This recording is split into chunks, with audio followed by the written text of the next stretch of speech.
Bueno, buenas tardes a todas, a todos. Seguimos nuestro periplo en esta asignatura de Teoría del Conocimiento 2, que ya va llegando a su fin. Hoy vamos a ver a Habermas. La parte buena es que ya la semana que viene empezaremos con Nietzsche. ¿Vale? O sea, ya, en serio, no quiero aumentar las expectativas por si luego las tutorías sobre Nietzsche no son tan buenas, pero ese va a ser el punto. ¿Vale? Es decir, si ha merecido la pena aguantar todo el periplo, es porque el sitio al que vamos a llegar es una tierra que emana leche y miel, ¿vale? Que es grasa y glucosa, que es lo que necesita el cuerpo para tirar. Mira, Nietzsche es todo lo que necesitamos. Así que yo voy a empezar a dejarme bigote esta semana para cuando llegue la semana que viene venir en modo nietzscheano y prepárense. ¿Vale? Dicha esta, que es la parte buena, la parte mala es que los exámenes están ya ahí. Eso significa que todas, todos y todes haríamos un ejercicio de responsabilidad si nos ponemos a estudiar ya. Porque, al igual que hay otras asignaturas que son asequibles, esta asignatura no es fácil. Hay mucho material, el material que hay es complejo, es filosóficamente denso, hay que aprender un vocabulario específico casi cada tema, hay muchas contradicciones, las corrientes se desdicen unas a otras, parece que no hay un hilo conductor, las metodologías son distintas. Esto se solventa o con una memoria prodigiosa, quien la tenga, felicidades, pero si sois mortales como yo, la manera de solventar esto es empezar a estudiar cuanto antes. Esta asignatura no es fácil. Yo podría mentiros, hacer cualquier paliativo, deciros no os preocupéis. Tenéis un montón de materiales que da el equipo docente, tenéis los materiales del profesor Alejandro Escudero, tenéis el manual básico de la asignatura, tenéis estos PowerPoint que básicamente son un resumen de los dos materiales anteriores y las tutorías grabadas en la medida en que os puedan ayudar, que lo mismo confunden más de lo que os ayudan. Utilizad todos estos materiales porque esta es una asignatura de las que uno respira cuando se las quita. ¿Vale? Porque la parte buena es que solo la tienes que aprobar una vez. Y una vez termines teoría del conocimiento 2, ya no hay más teoría del conocimiento en toda la carrera. Demos el último tirón. Yo sé que este es el semestre duro en Sevilla. Hay calor, hay buen tiempo, hay cerveza Cruz Campo fresquita, a la gente le da por salir a la calle. ¿Qué? Hay que comer caracoles. Es que hay una agenda muy apretada. Está el Rocío, los caracoles, las ferias de los pueblos, Dos Hermanas, Jerez, que en cuestión de feria es un pueblo de Sevilla, porque vas a la feria de Jerez y te encuentras media Sevilla allí. Dice, no, es que la feria de los pueblos, que hoy me ha dicho a mí un compañero, no, empieza la feria de los pueblos, Dos Hermanas, Jerez. Jerez es un pueblo de Sevilla, no, pero bueno, yo qué sé. Que lo mismo han redistribuido ahora y lo es, pero hasta donde yo sé. Pero bueno, pese a todo esto, hagamos un esfuerzo. Sí que aviso ya, y lo dejo grabado de cara a organizarnos para la semana que viene, las tutorías de Nietzsche no seguirán el esquema de las tutorías que hemos tenido hasta ahora.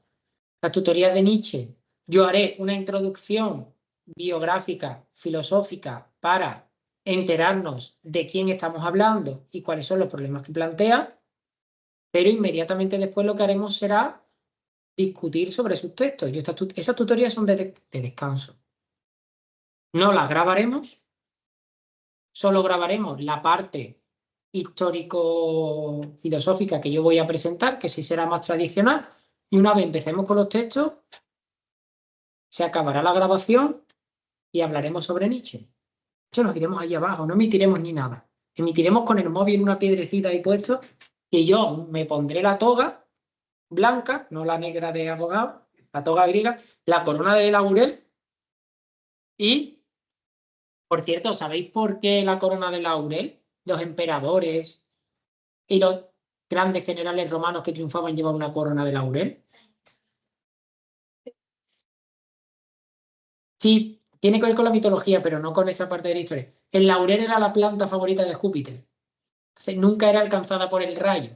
Entonces, tú, con la corona, Júpiter nunca te iba a lanzar un rayo pasara lo que pasara. Es como los emperadores acumulaban tanto poder, o los generales victoriosos acumulaban tanto poder, que podían rivalizar con el dios. Sabéis que los dioses romanos se les iba, no eran como el dios cristiano que perdona y pone la otra mejilla. Estos eran dioses buenos, o sea, con el palo duro. La muy mala te tira un rayo. Entonces, por eso yo me pondré la corona de laurel, porque voy a osar acercarme a Nietzsche, tampoco quiero que Nietzsche me lance el rayo a mí. ¿Ah? Dicho esto, esas tutorías son de esas tutorías en las que quien pueda hacer un esfuerzo para venir, que venga. Porque ganan mucho estando presente y pierden mucho estando ausente. Quien tenga que estar en casa, que esté en casa. Pero, ¿por qué lo digo? Porque si vamos a entablar un diálogo, lo que vosotros decís se escucha poco aquí. Al final es un diálogo de besugo porque el año pasado se repetían ideas, la gente comentaba. Quien pueda estar presente, mira, es un momento también para conocernos y aprovechando que ahora anochece más tarde podemos continuar el debate en otro lugar. Pues dicho esto, comenzamos con la teoría de la acción comunicativa. Básicamente vamos a ver el pensamiento y la obra de esta persona que tenéis en pantalla, que es Jürgen Habermas.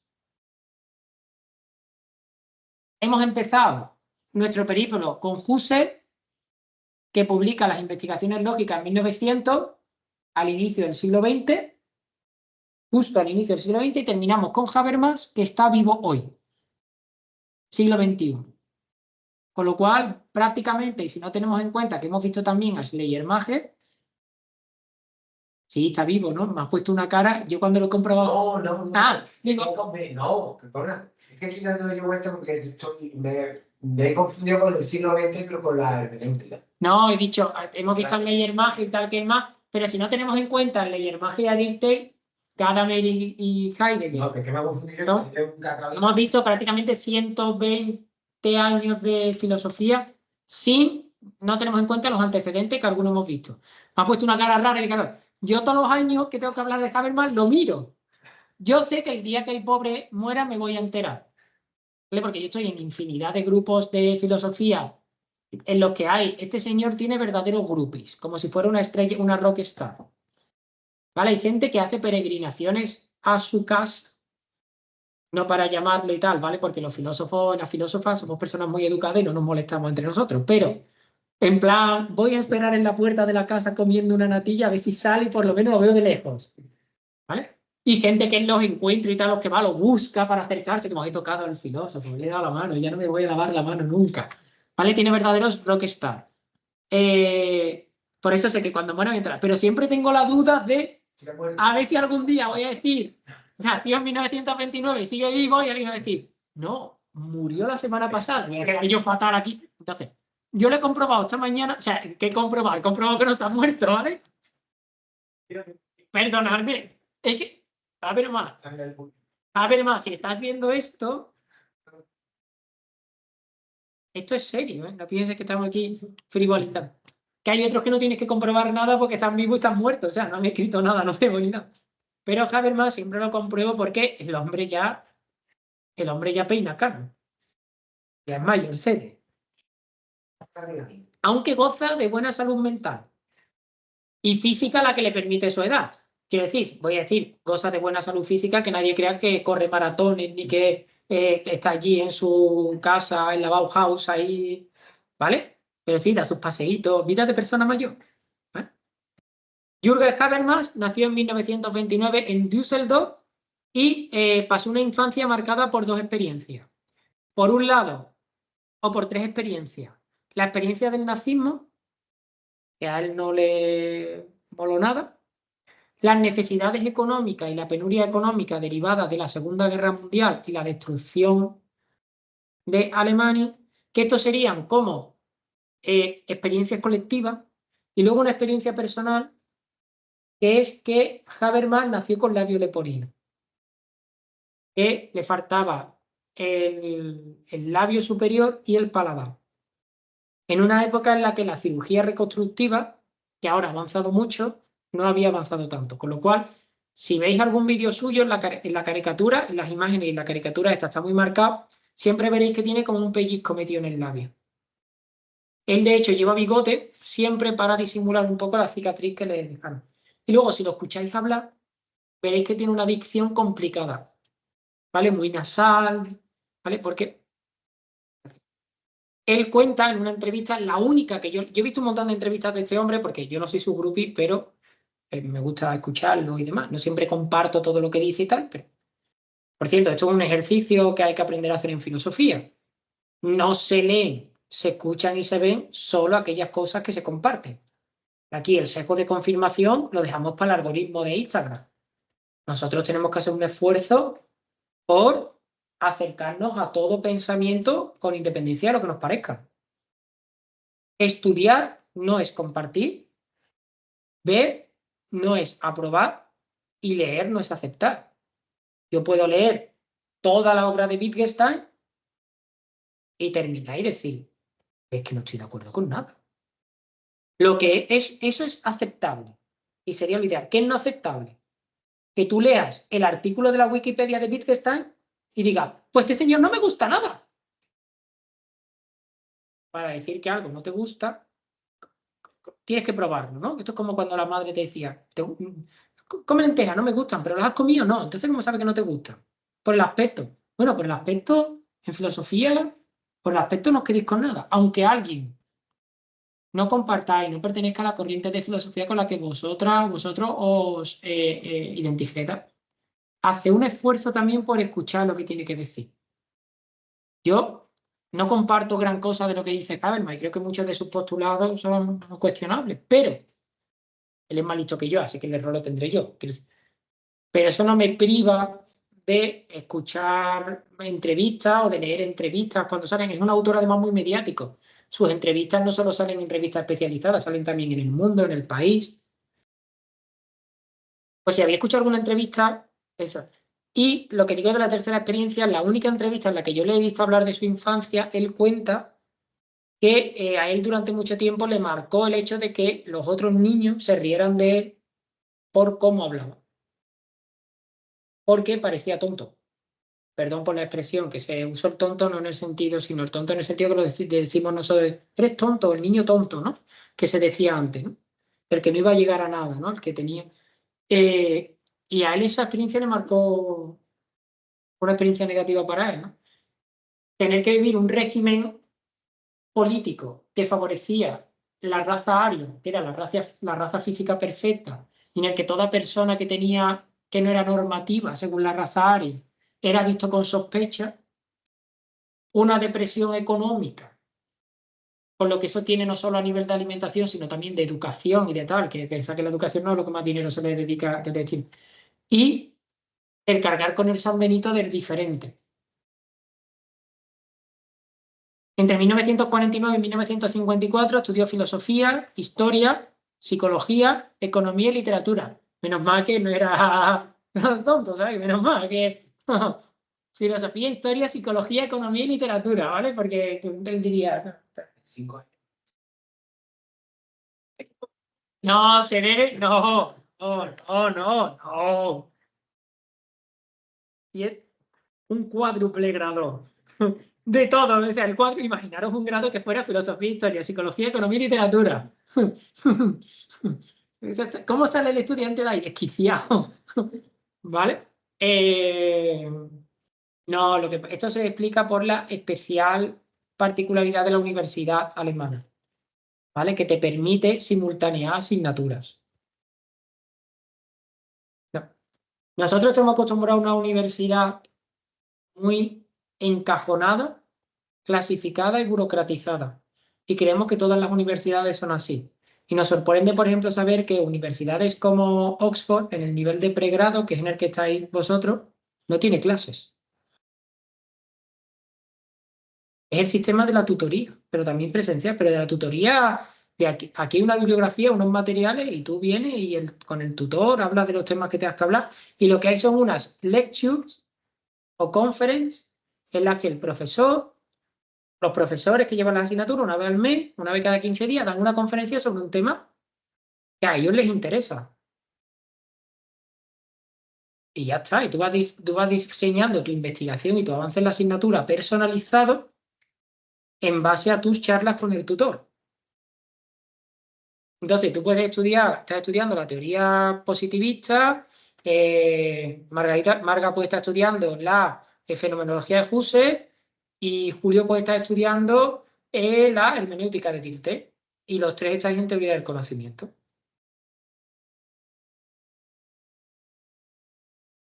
A nosotros esas cosas. O que tú te montes tu grado universitario diciendo yo voy a ir aquí, porque luego me van a reconocer los créditos.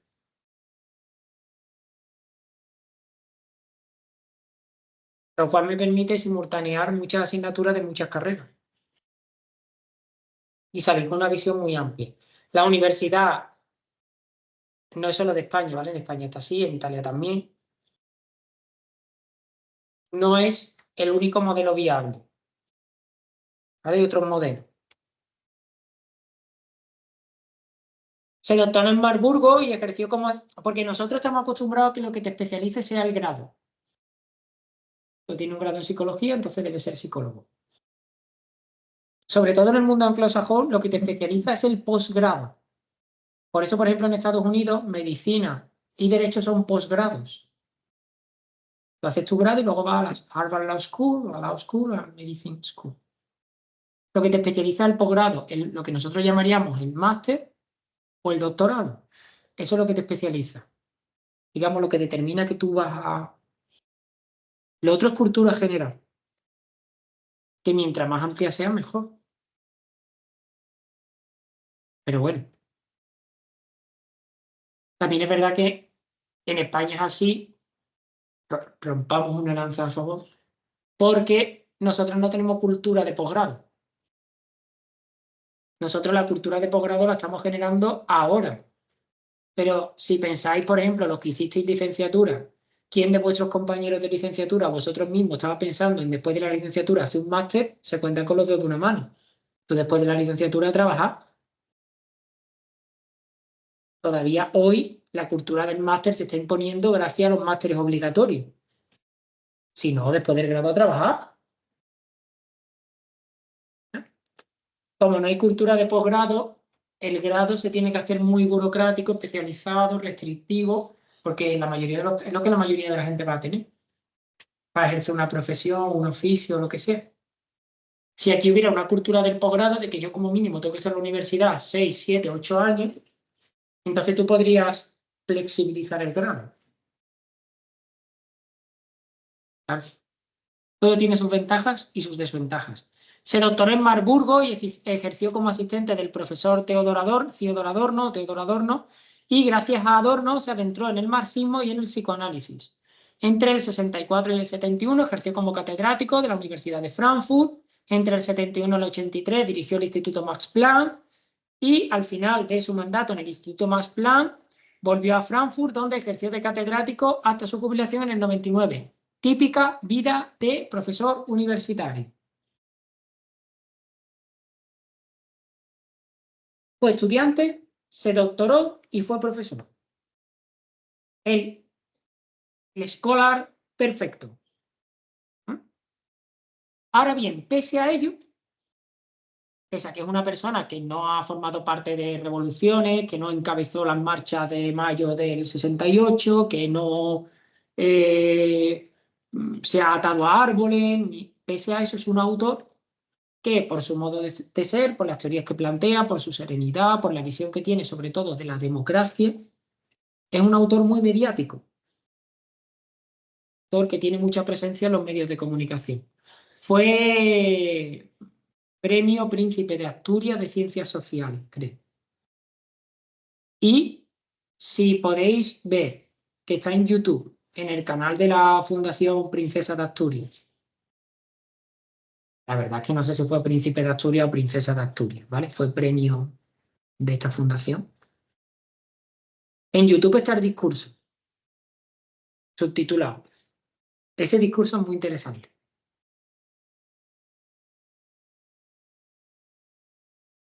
Bueno, pues ya hemos visto la vida, vamos a la obra. ¿vale? Todas las fotos son fotos reales, ¿vale? Esto que siempre se dice de los autores, pues tenemos la suerte de que como este está vivo, pues le hacen un montón de fotos, pues aquí tenéis a Habermas. Que por otro lado, su aspecto es el del típico profesor de universidad. Su pelito blanco con la raya al lado, sus gafitas, su librito. Vamos, que aunque no lo conozca, tú dices, es profesor, puedes acertar. Vale. Como dijimos la semana pasada, la teoría crítica, aquella que plantean Adorno y Horkheimer, reprocha a la teoría tradicional la concepción de la autonomía del conocimiento científico, ¿no? Ya lo vimos. Esta idea de que la ciencia era séptica y no tenía compromisos y no tenía un doble fondo, y cómo la teoría crítica de algún modo hacía aflorar todas estas inconsciencias de la ciencia, ¿no?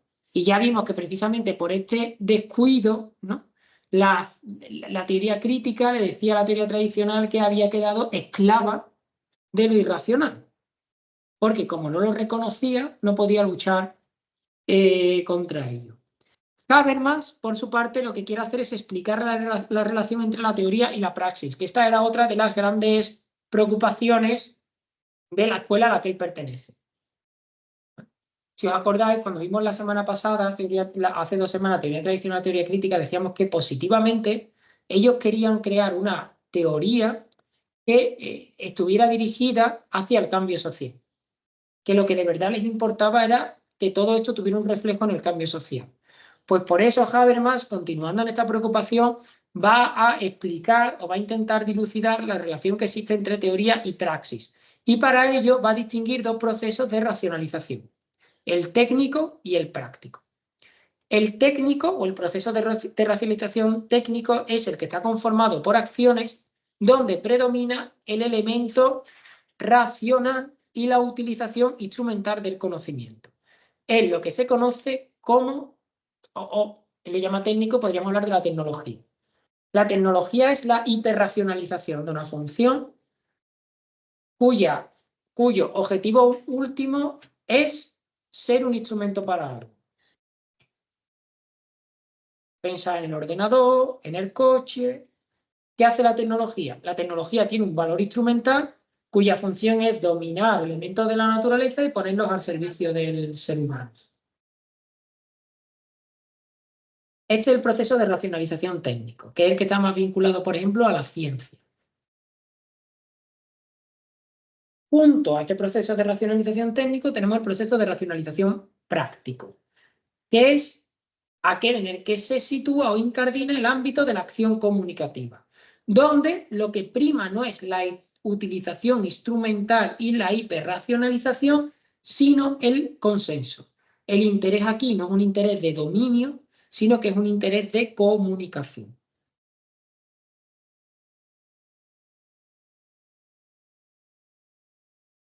Habermas, por tanto, estudia los intereses que impulsan a la ciencia con el objetivo de promover una reflexión crítica sobre la actividad teórica. ¿Qué interés hay detrás de esta teoría, este estudio, esta racionalización del mundo? ¿Con qué objetivo? Con el de desenmascarar los intereses subyacentes a toda empresa de conocimiento.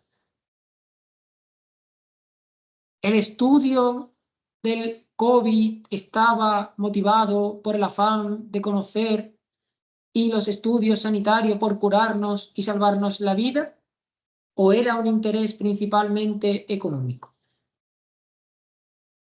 ¿O eran ambos intereses?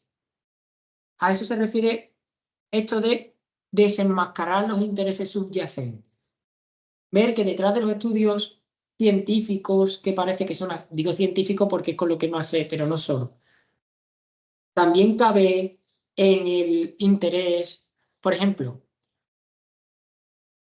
para no meterme en política actual, que puede ser problemática, me voy a meter en política medieval, que creo que esta no le importa a nadie y nadie me va a decir, no, Valentín, yo claramente soy un monarquista y tú eres un... Vale, entonces, bien. ¿Cuándo se está restaurando el Sacro Imperio Romano-Germánico y se está volviendo a hablar, o hay un montón de, o hay una serie de candidatos a la corona imperial y se está poniendo en tela de juicio si esa corona debe existir, si hay un poder por encima de los reyes que por tanto pueda ostentar el imperium, que es el sumo poder, aparecen toda una serie de obras que son de derecho romano, que lo que hacen es justificar por qué el emperador romano era emperador. Pero que en el fondo, cuando tú lees esa obra, dices, tú no tienes ningún interés en Roma.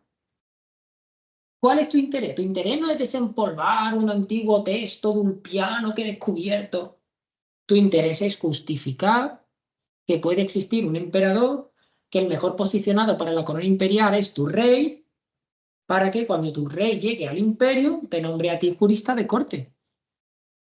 Ese es el interés subyacente, que no es el interés declarado, porque el interés declarado es, no, la importancia de este descubrimiento del digesto oculto durante años, para que no se vea que solo le metamos a los científicos y a los médicos.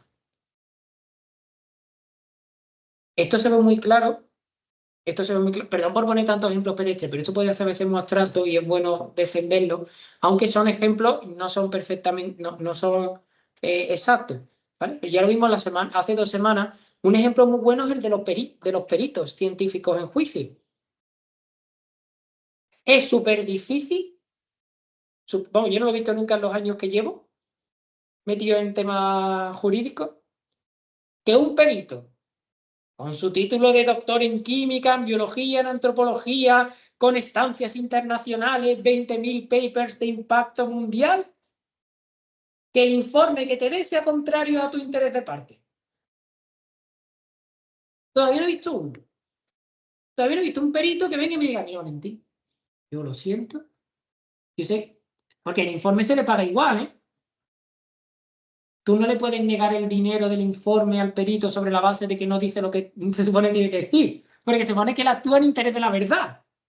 Por eso es diferente de otro, es un testigo cualificado. Entonces, tú no vas y le dices, a mí también me ha llegado uno y me ha dicho, mira, Valentín, siento, pero es que resulta que las lesiones no son del accidente. Que la lesión cervical que tiene esta persona que tú me has mandado, esto no es de un accidente de tráfico. Yo no puedo poner en el informe que siempre va a ser del accidente.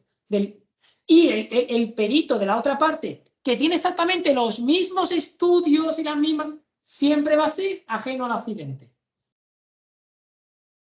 Y si los van a aplicar al método científico, y los dos son científicos asépticos que están ahí peleando con la verdad, a ver, la lesión es lo que es. El tío puede girar el cuello hasta aquí, puede girarlo hasta aquí o no. Yo te puedo decir, yo trabajo en temas de seguros y bueno, el perito que era demasiado independiente, ahí duraba 3 días. ¿No? Tú has dado la clave, el perito, tú le vas a pagar el informe al independiente, sí, pero no vas a llamar más. La sentencia lo sabe perfectamente. Pero no lo hace ni... Claro, el hecho de que todos sepamos que ese informe es un informe de parte y que tiene el valor de las pruebas de parte, no indica, como diría Habermas, así que por debajo del interés científico hay un interés subyacente que hay que hacer aflorar. ¿Qué cuál es? En este caso hay una posición de dominio. Es decir, la te da la opción de tú buscar un perito, pero ¿quién hacía eso? Claro. Y, Entonces, claro, y sobre todo, claro, y sobre todo, el interés subyacente del perito que firma el informe es que para el próximo accidente me llame, primero que me pague y luego que para el próximo accidente me llames también. Que yo sea tu perito de cabecera, porque además esos informes no se pagan mal.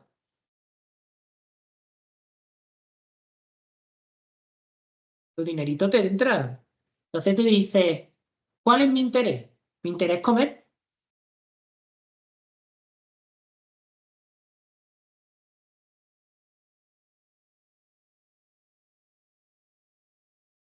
¿A que sí? Que no era muy independiente. Claro. Vale, entonces, esta es la idea, ¿vale? Denunciar, una de las tareas del proyecto intelectual de Habermas, especialmente denunciar estos intereses subyacentes. Hemos puesto este ejemplo pedestre, no estamos criticando si alguien es perito judicial o conoce algún perito judicial, esto no es una crítica. Es un ejemplo porque ese hombre tiene que, o esa mujer tiene que comer todos los días, como todos. Ahí me dicen que enseña esto, yo enseño esto. No. ¿Vale? Bien. Lo primero que estudia Habermas es la desconexión que existe entre teoría y praxis. La filosofía y la ciencia tradicional, dice Habermas, tienen una pretensión de universalidad. Pensad en Kant, en Descartes, ¿no? Se puede conocer un saber objetivo, absoluto, válido, en cualquier tiempo y lugar. Filosofía y ciencia tradicional creen que es posible un discurso objetivo que, en tanto que universal, sea independiente de las condiciones reales y concretas en las que la sociedad ha generado ese discurso. Claro, un saber objetivo, una verdad que es verdad siempre, en todo lugar y en todo momento, es una verdad desconectada del contexto en el que ha surgido. Esta pretensión, dice Habermas, se basa en la falta de atención a las condiciones de nacimiento del discurso, que son precisamente las que explican las disputas filosóficas. Es decir, cuando nosotros hablamos, discutimos sobre Descartes y ponemos en relación a Descartes con Hegel, a Hegel con Kant, ¿de qué nos olvidamos? Nos olvidamos que todo discurso nace en un contexto y que los discursos, aunque ellos no quieran, responden a las circunstancias de ese contexto. Esto lo explica muy bien Wittgenstein con los juegos del lenguaje. Los discursos no son trasplantables, extrapolables, intercambiables. El concepto verdad en griego no lo puedo extrapolar a la verdad en el siglo XXI. ¿Vale? Esto ha hecho que, como la filosofía no ha prestado, que es lo que nos interesa, no ha prestado atención a los contextos o a las condiciones de nacimiento, haya vivido de espaldas a la transformación de la sociedad. ¿Por qué? Porque se ha peleado por el concepto y no por las condiciones en que surge y evoluciona ese concepto. Eso no se dio ya con el propio proceso de evolución de la hermenéutica. La hermenéutica ya dijo que era la historia la que iba a marcar el contexto que te permitiría conocer el verdadero sentido del texto. Y no el entorno. O sea, está volviendo otra vez al mismo, ¿no? Está volviendo a lo mismo, pero digamos, a ver, hay una fuerte influencia de la hermenéutica en todos estos autores. Hermenéutica, fenomenología, no ortodoxa, no rígida, pero digamos, estos autores son autores que han sido formados y han crecido, aunque luego pertenezcan a otras corrientes, en un ambiente fenomenológico y hermenéutico. Son todos alemanes. Es la patria, o la matria, como le gusta a Yolanda Díaz, de estas teorías filosóficas. Entonces es imposible pasar por ahí sin que algo se te pegue. Ahora bien, en esta vuelta al contexto, son contextos distintos. ¿Vale? El contexto de la hermenéutica es el contexto... El que te va a permitir conocer el verdadero sentido. Sí, digamos, atienden a contextos distintos. Cuando dicen la palabra contexto se refieren a realidades distintas. La hermenéutica se refiere más al contexto cultural, ideológico-cultural y tal, literario, y el contexto en Habermas es un contexto socioeconómico. ¿Y son independientes los dos? No son independientes, pero son distintos. Es decir, cuando la hermenéutica se pregunta por el Quijote, analiza el Quijote en un universo literario, y de hecho hay hermeneutas como Barthes, como Riquet, que dicen que el contexto de la obra es el contexto literario, del contexto del texto es el contexto literario. Y de hecho hablan del mundo, el mundo real y el mundo de la literatura, que es donde debe ser interpretada la obra de arte, de la literatura o de la pintura o tal. Una historia, está acudiendo al global de la historia, ¿no? No, porque la hermenéutica, la historia a la que se refieren es la historia textual. No es la historia factual. Porque uno de los grandes leitmotiv de la hermenéutica es que la historia factual no existe, solo existe la textual. Tú no sabes lo que hizo César.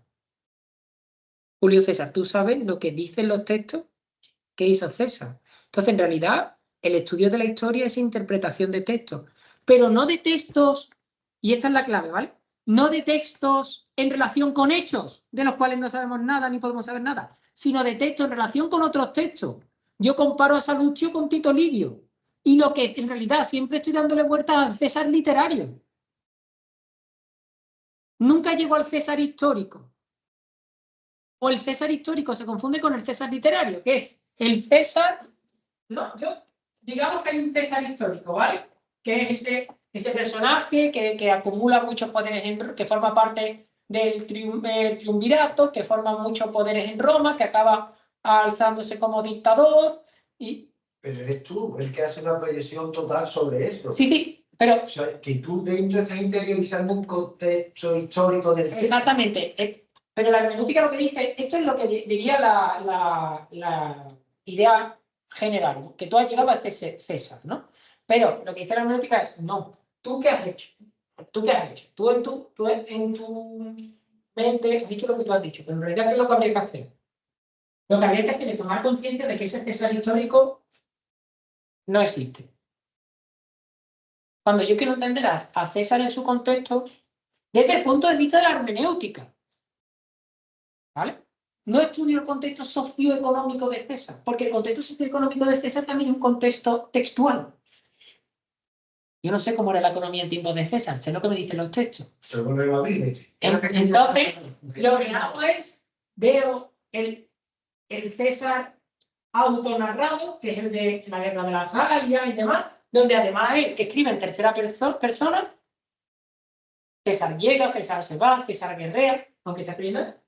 Veo a Salustio, veo a Tito Livio, y por tanto mi comprensión de César es en el contexto de una comprensión en el contexto literario. ¿Vale? Habermas, que entiende la importancia del contexto, cuando habla de contexto no se refiere al contexto literario. ¿Por qué? Primero, porque él no va a ir nunca tan hacia atrás. A él no le importa... Bueno, no lo sé, el mismo tiene su libro lleno, su biblioteca llena de libros sobre Roma, ¿vale? Pero en principio no le importa a César, ni a Augusto, ni Cicerón. Porque él viene de la tradición marxista, de Adorno y Horkheimer. ¿A él qué le importa? A él, cuando habla de contexto, se refiere siempre al contexto social y económico, es decir, a las condiciones generales de producción. Pero actual. Porque en el momento que ya esté refiriéndose a algo del pasado, También siempre va a ser actual, porque a él lo que le importa es la transformación de la sociedad. Piensa que él viene de una tradición intelectual que lo que hace es reprocharle a todas estas filosofías, la hermenéutica, la fenomenología, que han vivido de espalda a la sociedad. ¿A cuál? A la que tenían delante. Que buscando el contexto de César, se te ha olvidado el contexto del obrero que está echando 22 horas en la fábrica. Entonces, cuando tú veas que él va a denunciar en gran medida las intenciones subyacentes, los intereses subyacentes de la ciencia, es un interés de carácter económico que lo que hace es justificar un status quo. que básicamente son éticas aplicadas. La filosofía... A ver, la filosofía de Habermas tiene una gran vertiente ética. Nosotros vamos a ver que esta epistemología deriva luego en una ética. No es tanto ética aplicada como una especie de pensamiento con función transformadora. No sé si llamarlo ética, porque digamos que el motor de la transformación social que él propone es una ética de consensos. No sé tanto si es una ética aplicada, ¿vale? Porque las éticas aplicadas tienen en ética es una denominación específica para esas éticas que regulan profesiones, ambientes determinados, y lo de Habermas es más general, ¿no? Como una ética de la sociedad. Que luego debe concretarse en situaciones determinadas. La filosofía tradicional, dice Habermas, o en la filosofía tradicional hay una profunda desconexión entre la teoría y la praxis, y él cita 3 autores. Aristóteles relaciona política y ética Ambos saberes, por su naturaleza práctica, no pueden tener un conocimiento riguroso. Aquí está la separación entre teoría y práctica, ¿no? Los saberes prácticos no pueden ser objeto de un conocimiento riguroso. Con lo cual, quedan separados de la teoría, que es el conocimiento de lo eterno y lo inmutable. Y aparecen así dos grandes ramas de conocimiento. La razón práctica, que estaría dirigida a lo eterno, inmutable, esencial, y que se identificaría con la teoría, con el theorem, y la razón práctica, dedicada o que tiene por objeto aquellas ramas de conocimiento donde no cabe un saber riguroso, puede ser, siempre hablamos por aproximación, que es precisamente el ámbito de la ética y demás. La modernidad. Esta sería la primera fractura entre teoría y praxis. La veríamos en el mundo antiguo. Ejemplo, Aristóteles. La segunda fractura, la modernidad.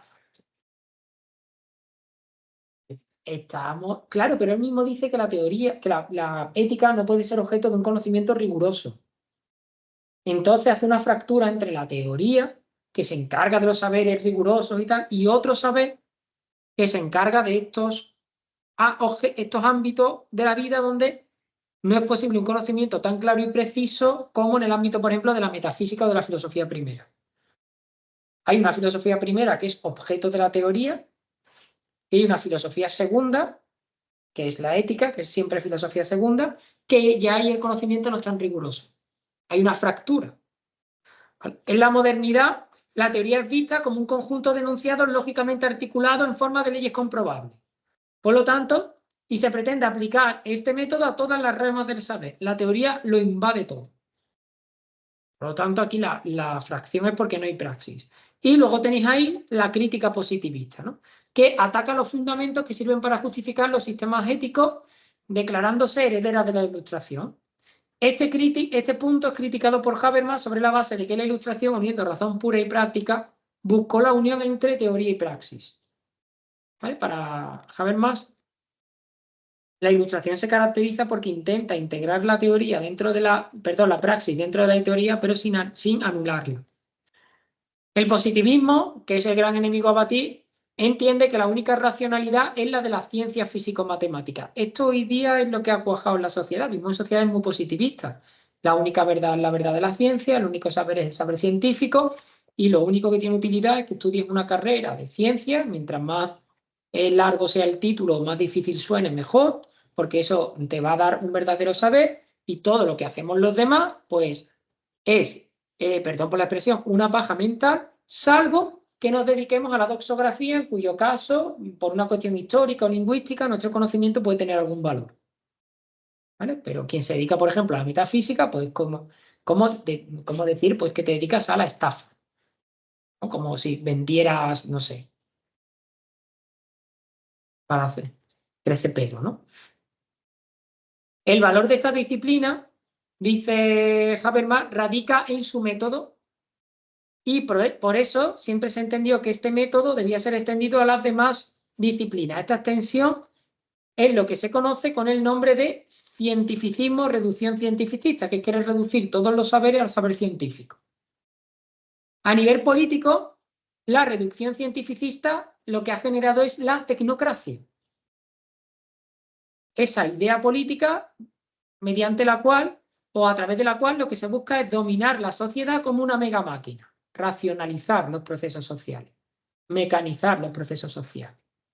El Estado es una máquina, como un coche, como un avión, y entonces, igual que quien mejor gestiona el avión es el ingeniero aeronáutico, que sabe perfectamente cuando un piloto se enciende qué parte del motor tiene que tocar para arreglarlo o para desconectar el piloto, y luego pasa lo que pasa, igual que el ingeniero, el que mejor sabe, pues en la política el Estado es una mega máquina, entonces hay que generar tecnócratas que son los que saben cuando una parte de la sociedad se encienda con piloto rojo, qué parte tiene que tocar para arreglarlo. El objetivo de la sociedad, por consiguiente, bajo el paradigma cientificista, ya no es la creación de una sociedad del conocimiento, sino que toda la sociedad está orientada al progreso científico-técnico. Si os fijáis, hoy día, bueno, ahora dentro de poco la vamos a ver. Dentro de poco vamos a ver una de las noticias más infamantes que se repite de año en año. Cuando llegue el mes de junio y se acerque la selectividad o la EBAU, aparecerá una noticia, que además es una noticia, literalmente aparece en los telediarios, aparece en la radio, aparece en las noticias de Antena 3, de Telecinco, carreras con más salidas. Es esta idea, ¿no?, de que la sociedad debe progresar económica y que todo debe estar supeditado a eso. ¿Qué carrera tienes tú que elegir, cariño mío? ¿La que te haga feliz o la que tenga más salida? El objetivo de la noticia está claro. La que tenga más salida. Y si este año ingeniería, métete en ingeniería. Y nadie piensa, esta es la que tiene más salida ahora, pero será la que tenga más salida dentro de 4 años, que es cuando yo voy a terminar. Porque yo no voy a terminar ingeniería hoy. Lo mismo dentro de 4 años está el mercado saturado de ingenieros o ingenieras. Y ahora lo que se demanda son químicos.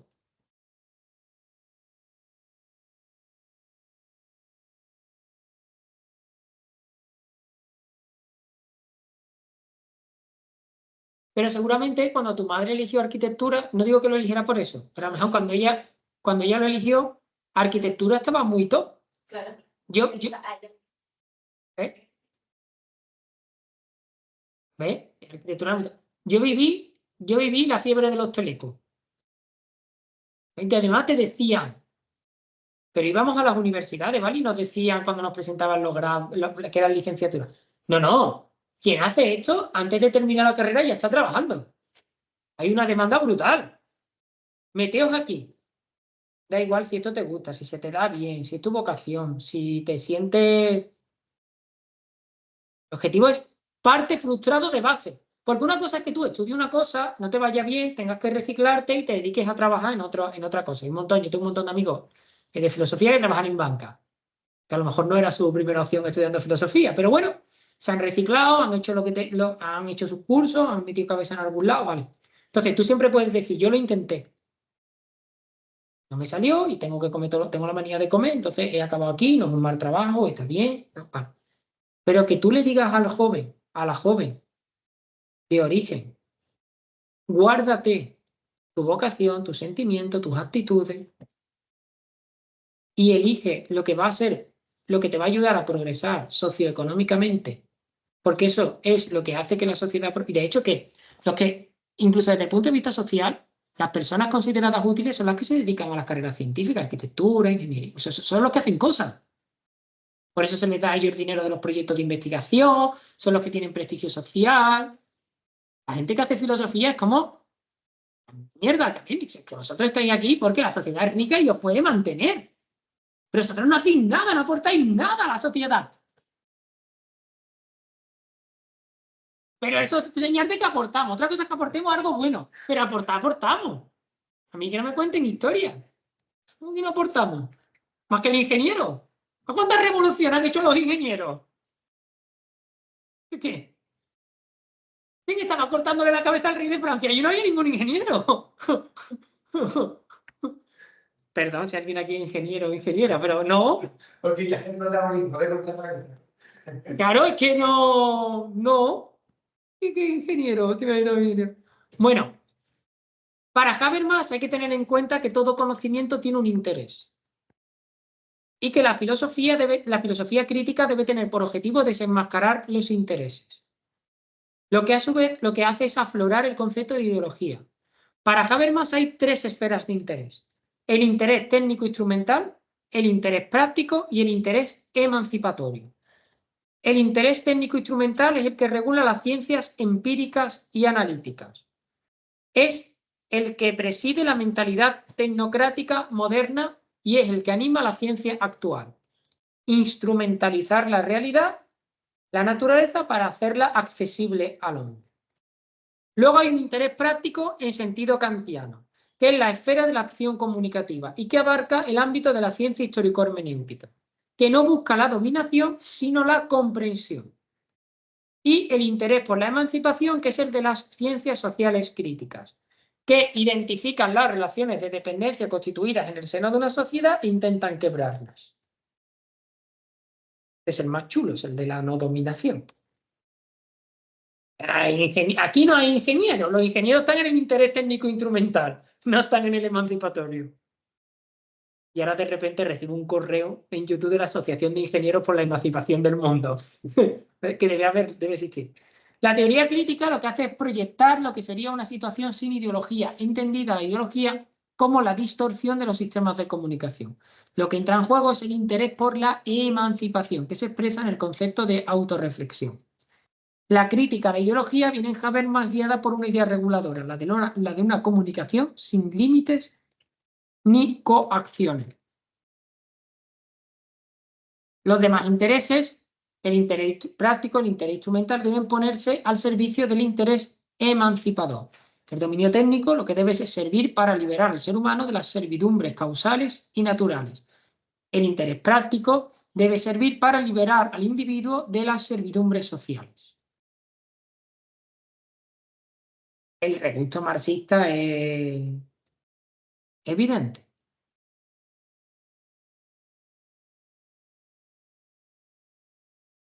Perdón, aquí, ¿vale? Vamos a terminar esto muy rápido, ¿vale? La aspiración a la emancipación, ¿vale? En Habermas, a ver, esto lo voy a explicar, las dos últimas diapositivas las voy a explicar en un minuto. ¿Qué es? Para Habermas, que lo toma de Apple, si os acordáis, Apple hace construir toda la ética sobre una idea o sobre un concepto que es la comunidad ideal de habla. La comunidad ideal de habla es aquella comunidad que está formada por sujetos exclusivamente racionales que están situados en una situación ideal de comunicación. Es decir, todos pueden exponer sus argumentos, todos pueden exponerlos libremente, todos pueden exponerlos sin coacciones y estos argumentos son aceptados o refutados solo por cuestiones racionales. No por apetencia, no por afecto, no por intereses de otra índole. Lo que plantea Apple es que esa comunidad ideal de habla puede servir como fundamento de los postulados o proposiciones éticas. De tal modo que lo que hace es una reinterpretación del imperativo categórico, de tal modo que ya no es que la máxima de tu acción pueda ser ley universal, sino que la máxima de tu acción pueda ser defendida y aceptada por la comunidad ideal de habla. De tal modo que así la ética o los principios éticos no son individualistas, sino comunitarios, ¿vale? Porque han sido validados por la comunidad. Pues bien, Habermas retoma esta idea y dice que toda razón es dialógica. La razón es lingüística, que no hay razón sin lenguaje. ¿Por qué? Porque la razón solo puede ser razón de una manera intersubjetiva y pública. Y esto solo se produce a través del lenguaje. Y de hecho es cierto. Todo lo que sabéis, lo sabéis porque alguien os lo ha dicho. Bien porque lo habéis leído, que es una forma de decir, bien porque os lo han explicado, bien porque lo habéis escuchado en un documental. Todo lo que sabéis, lo sabéis porque alguien os lo ha dicho. No tenéis ninguna idea. Incluso las propias están conformadas por ideas ajenas que os han venido a través del lenguaje. Y a la vez, vosotros, para influir en los demás, lo que hacéis es influir no negativamente, sino también positivamente, es hablar. Vuestros pensamientos se clarifican y sobre todo se exteriorizan solo a través del lenguaje en el sentido amplio del lenguaje, ¿no? Esto lo explica muy bien San Agustín. Si tienes una idea pero no puedes explicarla, en realidad no tienes esa idea. ¿Cuándo tienes una idea? Cuando puedes exteriorizarla. Si yo le pregunto a Antoñito, Antoñito, ¿qué es el supuesto de hecho de una norma? Y Antoñito me dice en la revisión del examen, yo es que sé lo que es, pero no sé explicarlo. Antoñito no lo sabe. Toda razón es verbal, todo pensamiento es enunciado y debe ser expresado para ser justificado. ¿Por qué? Porque esto es lo típico, y aquí está la clave de por qué Habermas tiene tanta influencia. Esto es lo típico de la razón democrática. La razón democrática es una razón, o la democracia debe ser un ambiente, un espacio en el que todas las personas se sientan con libertad de argumentar y a la vez todos podamos refutar o aceptar los argumentos ajenos. De modo que los principios de la convivencia no sean impuestos por una autoridad constituida tipo un monarca, un dictador o un líder, sino por una comunidad que los ha expuesto, debatido, matizado y presentado. ¿Cuál es la mayor o cuál es la expresión gráfica de eso? Un parlamento. No un parlamento ideal, no el Congreso de los Diputados. Un lugar donde la comunidad representada, ¿qué sería lo ideal? Donde toda la comunidad pudiera, mediante actos de habla de escucha, consensuar los principios positivos y negativos. Porque a lo mejor lo que consensuamos es lo que estamos de acuerdo en que no hay que hacer. De convivencia. De tal modo que cuando una persona diga yo obedezco la norma, no la obedezco porque por miedo al castigo, no la obedezco porque hay un líder, sino la obedezco porque es una norma que es una máxima mía. Pero que no es solo mía, que es intersubjetiva en la medida en la que la hemos discutido, pulido y complementado entre todas las personas que conformamos la comunidad. Son, como buen marxista, es muy ideal el planteamiento, ¿vale? Porque, por desgracia, no funcionamos solo con la razón, ni solo dialógicamente, pero bueno, de cara a las dudas, cuestiones y comentarios, voy a quitar la grabación